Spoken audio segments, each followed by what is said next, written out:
ଗୋଟିଏ ମୁହୂର୍ତ୍ତ ଭାବନ୍ତୁ, ଗୋଟିଏ ଦେଶ ନିଜ ଘରର ବତି ଜାଳିବା ପାଇଁ ମଧ୍ୟ ପଡ଼ୋଶୀ ଦେଶ ଆଡ଼କୁ ଚାହିଁବାକୁ ପଡ଼ୁଥିଲେ। ତଥାପି ସେହି ଦେଶଟି ଆଖି ଦେଖାଇବା ଆରମ୍ଭ କରିଦେଲେ ପରିସ୍ଥିତି କେତେ ଅଦ୍ଭୁତ ହୋଇଯିବ। ବର୍ତ୍ତମାନ ବାଂଲାଦେଶ ସହିତ ଠିକ୍ ଏହା ହିଁ ଘଟୁଛି। ବାହାରୁ ଦେଖିଲେ ଏହା କେବଳ ଗୋଟିଏ ରାଜନୈତିକ ସଙ୍କଟ ଭଳି ଲାଗିପାରେ, କିନ୍ତୁ ଭିତର ସତ୍ୟ ତାଠାରୁ ବହୁତ ଗଭୀର, ଭୟଙ୍କର। ବିଗତ କିଛି ଦିନରେ ଘଟିଥିବା ଘଟଣାଗୁଡ଼ିକ ଦକ୍ଷିଣ ଏସିଆ ରାଜନୀତିକୁ କମ୍ପାଇ ଦେଇଛି। ଶେଖ୍ ହସିନା ଭାରତକୁ ଆସି ବର୍ତ୍ତମାନ 1 ବର୍ଷ ଅଧିକ ସମୟ ହେଲାଣି। ପ୍ରତିଦିନ ବିତିଯାଉଥିବା ବେଳେ ତାଙ୍କର ଭାରତରେ ରହିବା ବିଷୟରେ ପ୍ରଶ୍ନଗୁଡ଼ିକ ବଢ଼ୁଛି। ପ୍ରଶ୍ନ କେବଳ ସେ ଭାରତରେ କାହିଁକି ରହୁଛନ୍ତି ତାହା ନୁହେଁ। ପ୍ରଶ୍ନ ହେଉଛି ବାଂଲାଦେଶ କେଉଁ ଦିଗକୁ ଯାଉଛି। ଏହି ସମଗ୍ର ଘଟଣାକୁ ବିସ୍ତାରିତ ଭାବେ ବୁଝିବା, କିନ୍ତୁ ତାଠାରୁ ଆଗରୁ ଭିଡିଓକୁ ଲାଇକ୍ କରି ଚ୍ୟାନେଲକୁ ସବସ୍କ୍ରାଇବ୍ କରନ୍ତୁ, କାରଣ ଏହା ଆପଣଙ୍କ ପାଇଁ ସେକେଣ୍ଡର କାମ, କିନ୍ତୁ ଆମକୁ ବହୁତ ସାହାଯ୍ୟ କରିଥାଏ। ବାଂଲାଦେଶର ଅନ୍ତରୀଣ ସରକାର ଗୋଟିଏ ପାଖେ ଭାରତ ବିରୋଧରେ କଡ଼ାଧାରା ଦେଖାଇବାକୁ ଚେଷ୍ଟା କରୁଛି, ଅନ୍ୟ ପାଖେ ସେହି ଭାରତ ଉପରେ ନିଜର ଆବଶ୍ୟକତା ପାଇଁ ସମ୍ପୂର୍ଣ୍ଣ ନିର୍ଭର କରି ରହିଛି। ଏହି ବିରୋଧାଭାସ ହିଁ ଏହି ସମଗ୍ର ସଙ୍କଟର ପ୍ରକୃତ ଚିତ୍ର। ବାଂଲାଦେଶରେ ବିଦ୍ରୋହ ଘଟିଥିବା ଦିନଠାରୁ ସେଠାରେ ପରିସ୍ଥିତିକୁ ଠିକ୍ କରିବା ପରିବର୍ତ୍ତେ ଆହୁରି ଖରାପ ହେଉଛି। ରାସ୍ତାରେ ଭୟ ଅଛି, ବଜାରରେ ଅନିଶ୍ଚିତତା ଅଛି, ସର୍ବାଧିକ ଭୟ ଅଳ୍ପ ସଂଖ୍ୟକଙ୍କ ହୃଦୟରେ ବସିଯାଇଛି।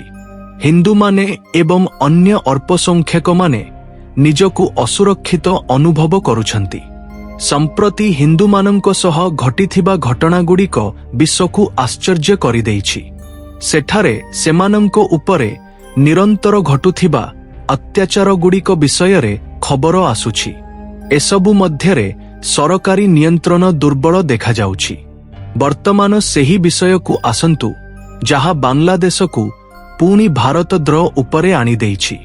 ବାଂଲାଦେଶ ବର୍ତ୍ତମାନ ବିଦ୍ୟୁତ୍ ଗମ୍ଭୀର ସଙ୍କଟ ସହ ଲଢ଼ୁଛି। ଏହି ସଙ୍କଟ ହଠାତ୍ ଆସିନି, ଏହାର ପଛରେ ଅନେକ କାରଣ ଗୋଟିଏ ଗୋଟିଏ ବାହାରୁଛି। ରାଜନୈତିକ ସଙ୍କଟ ଆରମ୍ଭ ହେବା ଦିନଠାରୁ ବିଦ୍ୟୁତ୍ ଉତ୍ପାଦନ ପ୍ଲାଣ୍ଟଗୁଡ଼ିକରେ କାମ କରୁଥିବା କର୍ମଚାରୀମାନଙ୍କ ମଧ୍ୟରେ ଅଶାନ୍ତି ବ୍ୟାପିଯାଇଛି।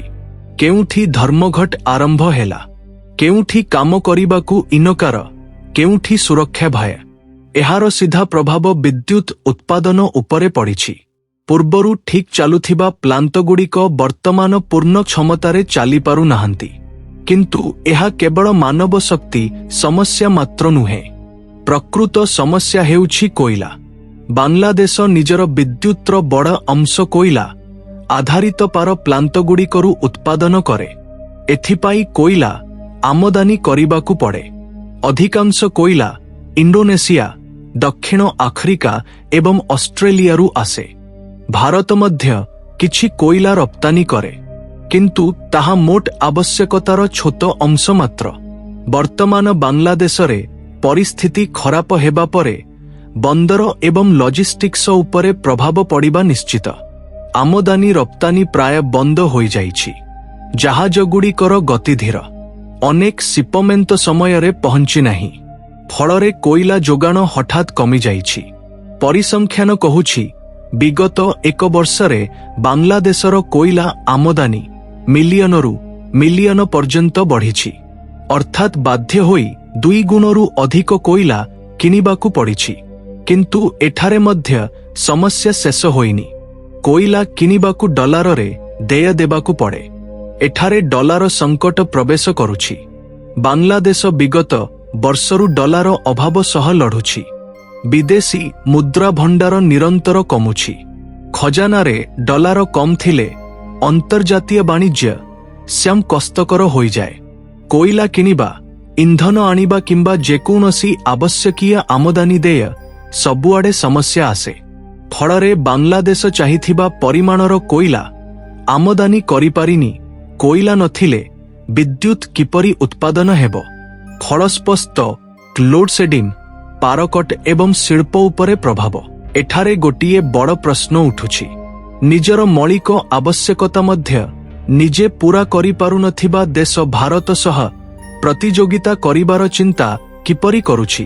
କିନ୍ତୁ ରାଜନୀତିରେ ତର୍କ ଅପେକ୍ଷା ଅହଙ୍କାର ଅଧିକ କାମ କରେ।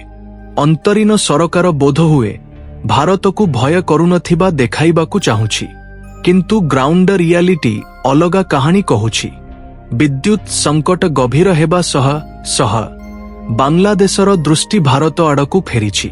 କାରଣ ସତ୍ୟ ହେଉଛି ଏହି ଅଞ୍ଚଳରେ ବାଂଲାଦେଶକୁ ତୁରନ୍ତ ଏବଂ ବଡ଼ ପରିମାଣରେ ବିଦ୍ୟୁତ ଦେଇପାରିବା ଦେଶ ଭାରତ ମାତ୍ର। ବର୍ତ୍ତମାନ ପରିସ୍ଥିତି ହେଉଛି ବାଂଲାଦେଶ ପ୍ରତି ମାସେ ପ୍ରାୟ ମିଲିୟନ ଡଲାରର ବିଦ୍ୟୁତ ଭାରତରୁ ନେଉଛି। ଏଥିରେ ସବୁଠାରୁ ଗୁରୁତ୍ୱପୂର୍ଣ୍ଣ ଭୂମିକା ନିର୍ବାହ କରୁଛି ଆଦାନୀପାର। ଭାରତ ସରକାର ପଡ଼ୋଶୀ ଦେଶ ହେତୁ ଆଦାନୀପାରକୁ ବାଂଲାଦେଶରେ ବିଦ୍ୟୁତ ଯୋଗାଇବାକୁ ଅନୁମତି ଦେଇଛି। ଏହା ନୂଆ ସମ୍ପର୍କ ନୁହେଁ। ପୂର୍ବରୁ ମଧ୍ୟ ଆଦାନୀପାର ଏବଂ ବାଂଲାଦେଶ ପାର ଡେଭଲପମେଣ୍ଟ ବୋର୍ଡ ମଧ୍ୟରେ ବଡ଼ ଚୁକ୍ତି ହୋଇଛି, କିନ୍ତୁ ସମ୍ପ୍ରତି ବାଂଲାଦେଶ ତାହାକୁ ମଧ୍ୟ ଦୁର୍ନୀତି ବୋଲି କହିଛି। ଝାଡ଼ଖଣ୍ଡରେ ନିର୍ମିତ ପାର ଜେନେରେସନ ପ୍ଲାଣ୍ଟରୁ ମେଗାତ ବିଦ୍ୟୁତ ଯୋଗାଇବାକୁ ବର୍ଷର ଚୁକ୍ତି କରାଯାଇଛି। ଏହା ଭାରତରେ ପ୍ରଥମ ଅନ୍ତର୍ଜାତୀୟ ପାର ପ୍ରୋଜେକ୍ଟ, ଯେଉଁଥିରେ ଉତ୍ପାଦିତ ଓ ବିଦ୍ୟୁତ ଅନ୍ୟ ଦେଶକୁ ପଠାଯାଉଛି। କିନ୍ତୁ ବାଂଲାଦେଶକୁ ଏହି ଉପକାର ମଧ୍ୟ ହଜମ ହୋଇନି। ଜୁନ୍ରୁ ଏହି ପ୍ରୋଜେକ୍ଟ ଆରମ୍ଭ ହେବା ପରେ ନିରନ୍ତର ବାଂଲାଦେଶକୁ ବିଦ୍ୟୁତ ମିଳୁଛି, କିନ୍ତୁ ପରିସ୍ଥିତି ଆହୁରି ଖରାପ ହେବା ପରେ ବାଂଲାଦେଶ ଆହୁରି ବିଦ୍ୟୁତ ଚାହିଁଛି। ବର୍ତ୍ତମାନ ନୂଆ ଅନୁମତି ଅନୁଯାୟୀ ପ୍ରାୟ ମେଗାତ ବିଦ୍ୟୁତ ରପ୍ତାନି ହେଉଛି। ଏଠାରେ କଥା କେବଳ ବ୍ୟବସାୟ ନୁହେଁ, ଏହା ସମ୍ପୂର୍ଣ୍ଣ ରଣନୈତିକ ଆଧାରିତ। ଭାରତ ଜାଣେ ପଡ଼ୋଶୀ ଦେଶରେ ଅରାଜକତା ବ୍ୟାପିଲେ ତାହାର ପ୍ରଭାବ ସମଗ୍ର ଅଞ୍ଚଳ ଉପରେ ପଡ଼େ। ତେଣୁ ପରିସ୍ଥିତି ଯେତେ ଖରାପ ହେଲା ମଧ୍ୟ ଭାରତ ଦାୟିତ୍ୱବାନ ଶକ୍ତି ଭାବେ ବ୍ୟବହାର କରୁଛି। ଏହି ସମୟରେ ଆଉ ଗୋଟିଏ ବଡ଼ ଏବଂ ସୂକ୍ଷ୍ମ ଖବର ବାହାରିଛି। ବାଂଲାଦେଶରେ ହିନ୍ଦୁମାନେ ଏବଂ ଅନ୍ୟ ଅଳ୍ପସଂଖ୍ୟକଙ୍କ ଉପରେ ଘଟୁଥିବା ଅତ୍ୟାଚାରଗୁଡ଼ିକ ବର୍ତ୍ତମାନ ନୂଆ ରୂପ ନେଉଛି। ଭୟ ବର୍ତ୍ତମାନ ବ୍ୟକ୍ତିଗତ ନୁହେଁ, ସାମୂହିକ ହୋଇଛି। ଅନେକ ସ୍ଥାନରୁ ସ୍ୱର ଉଠିବା ଆରମ୍ଭ ହୋଇଛି। ପରିସ୍ଥିତି ଏହିପରି ରହିଲେ ବାଂଲାଦେଶ ଭିତରେ ଅଳ୍ପସଂଖ୍ୟକଙ୍କ ପାଇଁ ଗୋଟିଏ ପୃଥକ ଦେଶ ସୃଷ୍ଟି କରିବା ଉଚିତ। ଏହି ଦାବି ଶୁଣିବାକୁ ଅତିକ୍ରମ ଲାଗିପାରେ, କିନ୍ତୁ ଏହାର ପଛରେ ଥିବା ଯନ୍ତ୍ରଣା ଏବଂ ଭୟକୁ ବୁଝିବା ଆବଶ୍ୟକ। ଯେକୌଣସି ସମ୍ପ୍ରଦାୟ ନିଜକୁ ନିରନ୍ତର ଅସୁରକ୍ଷିତ ଅନୁଭବ କଲେ ଏବଂ ସରକାରଠାରୁ କୌଣସି ଦୃଢ଼ କାର୍ଯ୍ୟ ଦେଖାନଗଲେ ଏହାପରି ଦାବିଗୁଡ଼ିକ ସ୍ୱୟଂ ଜନ୍ମ ନେଇଥାଏ। ଏହା କେବଳ ରାଜନୀତି ନୁହେଁ, ଏହା ଜୀବନ ରକ୍ଷା ଲଢ଼େଇ ହୋଇଯାଏ। ବର୍ତ୍ତମାନ ସମ୍ପ୍ରତିର ସେହି ଘୋଷଣାକୁ ଆସନ୍ତୁ, ଯାହା ବାଂଲାଦେଶକୁ ମାତ୍ର ନୁହେଁ ଅନେକ ମୁସଲିମ ଦେଶକୁ ମଧ୍ୟ ଅସୁବିଧାରେ ପକାଇ ଦେଇଛି। ପିଏମ୍ ମୋଦି କହିଥିବା କଥା କୂଟନୈତିକ ହୋଇ ମଧ୍ୟ ସ୍ପଷ୍ଟ, ସିଧାସଳଖ। ପଡ଼ୋଶୀ ଦେଶରେ ଘଟୁଥିବା ଘଟଣା ବିଷୟରେ ଚିନ୍ତା କରିବା ସ୍ୱାଭାବିକ ବୋଲି କହିଛନ୍ତି। ବିଶେଷ କରି ସେଠାରେ ରହୁଥିବା ହିନ୍ଦୁ ଏବଂ ଅଳ୍ପସଂଖ୍ୟକ ସମ୍ପ୍ରଦାୟଗୁଡ଼ିକର ସୁରକ୍ଷା ବିଷୟରେ କୋଟି ଭାରତୀୟ ଚିନ୍ତିତ। ଏହା କେବଳ ଗୋଟିଏ ଘୋଷଣା ନୁହେଁ, ଗୋଟିଏ ସନ୍ଦେଶ।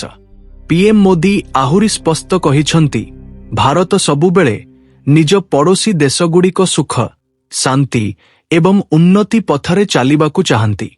ଭାରତର ଚିନ୍ତାଧାରା ସବୁବେଳେ କାହାକୁ କ୍ଷତି କରିବା ନୁହେଁ, ମାନବତାର କଲ୍ୟାଣ ପାଇଁ। ଏହି କଥା କିଛି ଦେଶକୁ ମଧୁର ଲାଗିନଥିଲା। ସେମାନଙ୍କୁ ଭାରତ ନୈତିକ ଉଚ୍ଚସ୍ଥାନ ନେଉଛି ବୋଲି ଲାଗିଥିଲା। କିନ୍ତୁ ସତ୍ୟ ହେଉଛି ଯେକୌଣସି ଦେଶରେ ଅଳ୍ପସଂଖ୍ୟକଙ୍କ ଉପରେ ଅତ୍ୟାଚାର ଘଟିଲେ ନୀରବ ରହିବା ମଧ୍ୟ ଗୋଟିଏ ପ୍ରକାରର ଅପରାଧ ହୋଇଯାଏ। ଆଜିର ତାରିଖରେ ବାଂଲାଦେଶ ଗୋଟିଏ ଅଦ୍ଭୁତ ପରିସ୍ଥିତିରେ ଖସିଛି। ଗୋଟିଏ ପାଖେ ଭାରତ ପ୍ରତି କଡ଼ା ଘୋଷଣା, ଅନ୍ୟ ପାଖେ ସେହି ଭାରତ ଉପରେ ସମ୍ପୂର୍ଣ୍ଣ ନିର୍ଭରଶୀଳ। ଏହି ଦ୍ୱନ୍ଦ୍ୱନୀତି ଅଧିକ ଦିନ ଚାଲିବ ନାହିଁ। ଅନ୍ତିମରେ ନିଷ୍ପତ୍ତି ବାଂଲାଦେଶ ସରକାରକୁ ନେବାକୁ ପଡ଼ିବ। ହେଲେ ଗ୍ରାଉଣ୍ଡ ରିଆଲିଟିକୁ ସ୍ୱୀକାର କରି ଅଳ୍ପସଂଖ୍ୟକଙ୍କ ସୁରକ୍ଷା ନିଶ୍ଚିତ କରି ଭାରତ ସହ ସମ୍ପର୍କ ରକ୍ଷା କରିବ ନା ଅହଙ୍କାର ନାମରେ ପରିସ୍ଥିତିକୁ ଆହୁରି ଖରାପ କରିବ?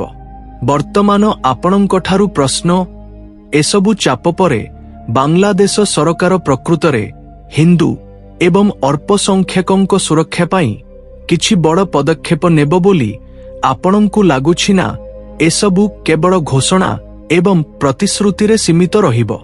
ଆପଣଙ୍କ ମତାମତ କମେଣ୍ଟରେ ନିଶ୍ଚୟ ଲେଖନ୍ତୁ। ଭିଡିଓ ଭଲ ଲାଗିଥିଲେ ଭିଡିଓକୁ ଲାଇକ୍ କରନ୍ତୁ, ସେୟାର କରନ୍ତୁ ଏବଂ ଏହାପରି ଆହୁରି ଅନେକ ଭିଡିଓ ପାଇଁ ଏହି ଚ୍ୟାନେଲକୁ ସବସ୍କ୍ରାଇବ୍ କରି ବେଲ୍ ଆଇକନକୁ ଅଲ୍‌ରେ ସେଟ୍ କରନ୍ତୁ। ଜୟ ହିନ୍ଦ, ଜୟ ଭାରତ, ଜୟ ଶ୍ରୀରାମ।